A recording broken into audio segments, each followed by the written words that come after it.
రాష్ట్రపతి భారతదేశ ప్రథమ పౌరుడు రాష్ట్రపతి.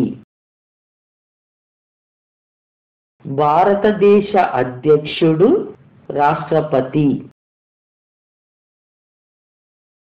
భారతదేశ సర్వసైన్యాధ్యక్షుడు రాష్ట్రపతి. భారత రాష్ట్రపతిని పరోక్ష పద్ధతిలో ఎన్నికల కళాశాల ఎలక్టోరల్ కాలేజ్ ద్వారా ఎన్నుకుంటారు. రాష్ట్రపతిని పార్లమెంటులోని లోక్సభ, రాజ్యసభకు ఎన్నుకోబడిన సభ్యులు, రాష్ట్రాల శాసనసభకు ఎన్నుకోబడిన సభ్యులు ఎన్నుకుంటారు.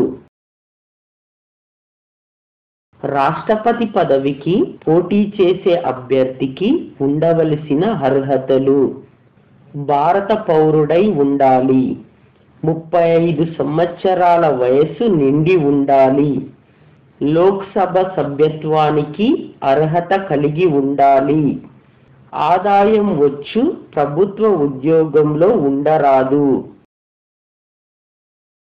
రాష్ట్రపతి పదవీ కాలం 5 సంవత్సరాలు. ఒకే వ్యక్తి ఎన్నిసార్లైనా ఎన్నిక కావచ్చు, కానీ 2 పర్యాయాల కంటే ఎక్కువ ఉండరాదు. రాష్ట్రపతి భారత రాజ్యాంగానికి విరుద్ధంగా ప్రవర్తించినప్పుడు పార్లమెంటు ఉభయ సభలలో ఏ సభలోనైనా దోషారోపణ చేయవచ్చును.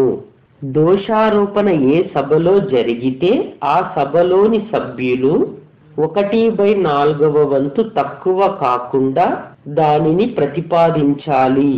ప్రతిపాదించిన 14 రోజుల తర్వాత ఆ తీర్మానంపై అదే సభలో చర్చ జరుగును.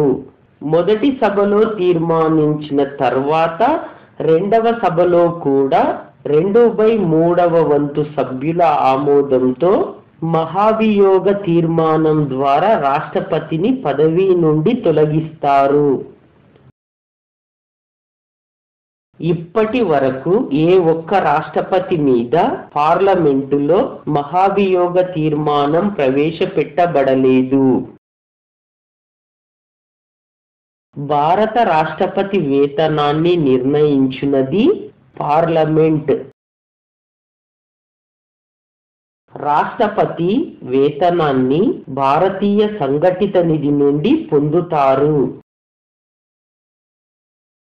భారత రాష్ట్రపతి నివాసం పేరు రాష్ట్రపతి భవన్. భారత రాష్ట్రపతికి ఢిల్లీతో పాటు హైదరాబాద్, సిమ్లాలో నివాస భవనాలున్నాయి.